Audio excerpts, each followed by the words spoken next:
অনেক দর্শকের মতো আমিও ব্যক্তিগতভাবে মেহজাবিনের ভক্ত, অভিনেতা মেহজাবিনের ভক্ত।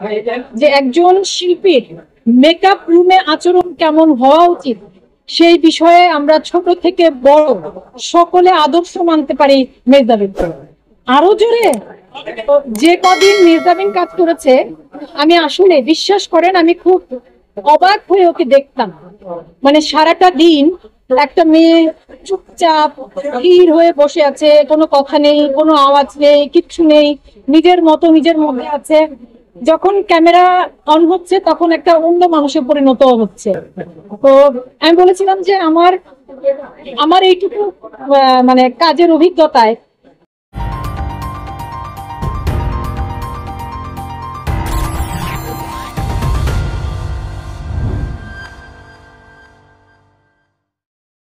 মেহজাবিনের জনপ্রিয়তা সম্পর্কে আমরা সবাই জানি। আপনারা যারা সংবাদকর্মী, আমরা যারা অভিনয় কর্মী এবং আমাদের যারা দর্শক, তারা সবাই জানেন মেহজাবিনের জনপ্রিয়তা কতটা, এবং এটা তিনি অর্জন করেছেন তার কাজ দিয়ে, তার যোগ্যতা দিয়ে। অনেক দর্শকের মতো আমিও ব্যক্তিগতভাবে মেহজাবিনের ভক্ত, অভিনেতা মেহজাবিনের ভক্ত।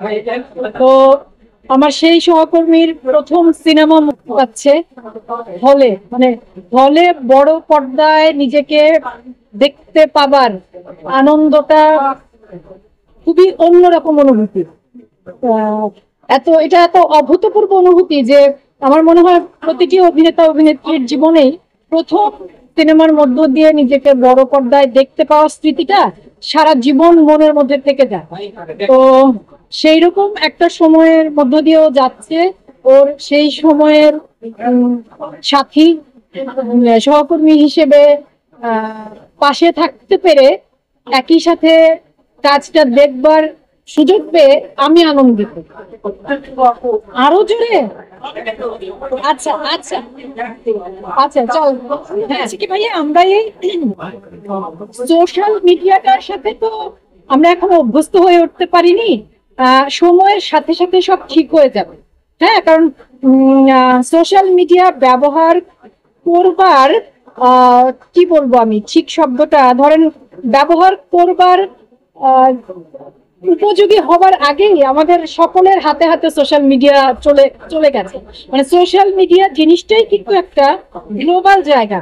আমি যখন ফেসবুক বা ইনস্টাগ্রাম বা ইউটিউবে কোনো অভিনেতা অভিনেত্রী, এটা কিন্তু গ্লোবাল জায়গা। মানে এটা দেশ ভিত্তিক, এলাকা ভিত্তিক এরকম না। কিন্তু এখানে যখন আমরা আসছি তখন পৃথিবীর সকল দেশের অভিনেতা অভিনেত্রীদেরকে দেখতে পাবো, আমাদের দেশের অভিনেতা অভিনেত্রীদেরকেও দেখতে পাবো, মডেলদেরকে দেখতে পাবো।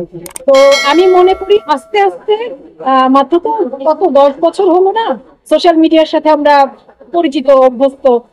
আমি মনে করি আরো 10 বছর 20 বছরের মধ্যে আমরা সহজে এটার সাথে মানিয়ে নিতে পারবো। আজকে আসলে আমার কাজ নিয়ে কথা না বলি, কারণ আমি আজকে মেহজাবিনের কাজ দেখতে এসেছি, ওর কাজ নিয়ে কথা বলি। আমি বরং মেহজাবিনের সাথে আমার প্রথম কাজের অভিজ্ঞতাটা একটু শেয়ার করতে পারি। আমরা আশফাক নিপুণের একটা ওয়েব সিরিজে কাজ করেছিলাম, যেটি হইচইতে মুক্তি পেয়েছিল, সাবরিনা। তো ওই সিরিজটিতে মেহজাবিন সাবরিনা চরিত্রে অভিনয় করেছিল। আরো একজন অভিনেত্রী, খুবই ভালো অভিনেত্রী অর্ষাও আরেকটা চরিত্রে অভিনয় করেছিল, সাবরিনার আরেকটা চরিত্রে। তো সেই কাজটা করতে গিয়ে প্রথম মেহজাবিনের সাথে আমার একসাথে কাজের অভিজ্ঞতা। এই কথাটা আমি এর আগেও বলেছিলাম, আমি সোশ্যাল মিডিয়াতেও বলেছি। আমরা সিলেটে শুটিং করেছিলাম এবং যতদিন শুটিং করেছি আমি না আসলে আমাদের ওরকম কি বলে এটাকে, শুটিং হাউসে কাজ হয়নি। ঢাকার বাইরে একটা বাড়িতে এবং সেট, মেকআপ রুম আলাদা আলাদা করে ওখানে আয়োজন করে নেওয়া।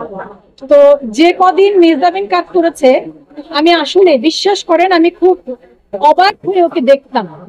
মানে সারাটা দিন একটা মেয়ে চুপচাপ স্থির হয়ে বসে আছে, কোনো কথা নেই, কোনো আওয়াজ নেই, কিচ্ছু নেই, নিজের মতো নিজের মধ্যে আছে। যখন ক্যামেরা অন হচ্ছে তখন একটা অন্য মানুষে পরিণত হচ্ছে।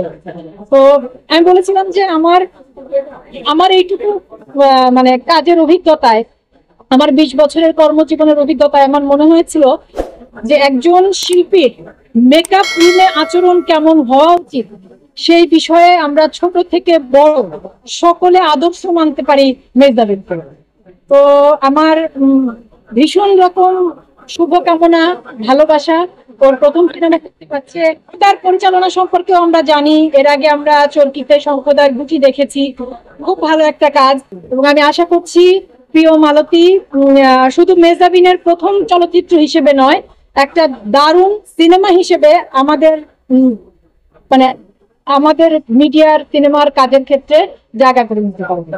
থ্যাংক ইউ, সবাই ভালো থাকবেন। Thank you. আমার ভীষণ শুভকামনা, ভালোবাসা প্রিয় মালতী টিমের জন্য, মেজদাবিন এবং শঙ্খ দাশগুপ্ত পুরো টিমের জন্য। Thank you.